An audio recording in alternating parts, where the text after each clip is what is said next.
त्रेता युग में अवतारी सत्ता का अवतरण भगवान राम के रूप में हुआ था।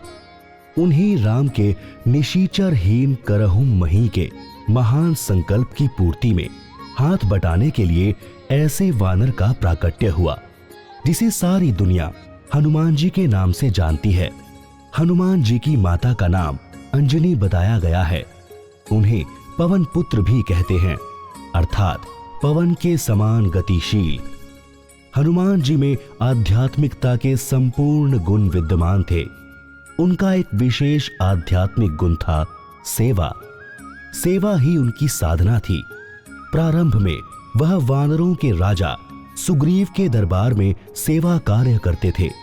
तब तक तो उनका दायरा बहुत ही सीमित था और शक्ति सामर्थ्य भी सीमित थे।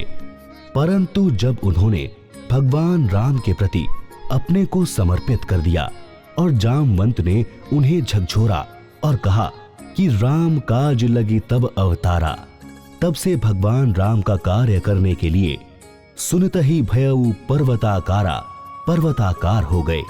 अर्थात उनका मनोबल बहुत ऊंचा हो गया और वह असंभव लगने वाले कार्यों को संभव कर दिखाने में सफल हुए।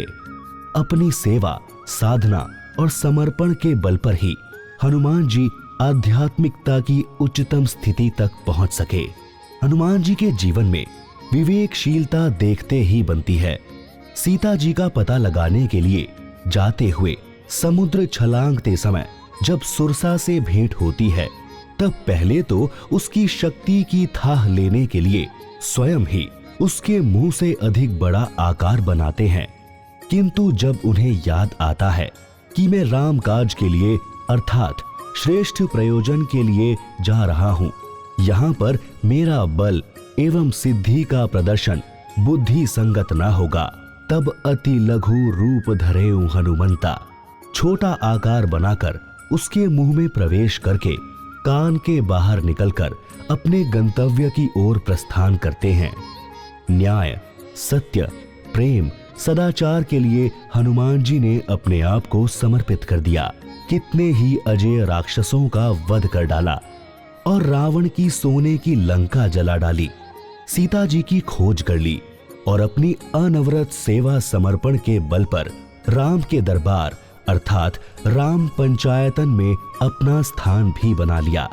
सच्चे उपासक के रूप में हनुमान जी ने परम प्रकाश का निरंतर ध्यान करते हुए उसे अपने रोम रोम में संव्याप्त करके सूर्य के समान अपने को तेजस्वी बना लिया था। हनुमान जी के व्यक्तित्व में निरहंकारिता कूट कूट कर भरी है।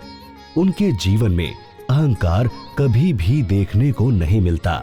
सीता जी की खोज के लिए समुद्र लांघने की चर्चा चल रही है। सभी वानर रीछ अपने अपने बल का बखान कर रहे हैं, किंतु उनमें सर्वाधिक शक्तिशाली होते हुए भी वह चुपचाप बैठे रहते हैं और जामवंत के कहने पर ही अपनी स्वीकृति देते हैं। एक सुयोग्य दूत के रूप में हनुमान की भूमिका दृष्टव्य है। वह मुद्रिका लेकर जब सीता जी के पास अशोक वाटिका में पहुंचते हैं तो अपना परिचय इसी रूप में देते हैं। राम दूत में मातु जानकी, सत्य शपथ करुणा निधान की। रावण के दरबार में भी जब भी हनुमान जी प्रस्तुत होते हैं तो वहां पर भी अपने स्वामी राम के ही गुणों की गाथा गाते हैं। आसुरी वृत्तियों से जूझने हेतु एक योद्धा के रूप में हनुमान बेमिसाल हैं। मानसाकार में उनके मुष्टिक प्रहार एवं गदा युद्ध का बखूबी वर्णन किया है।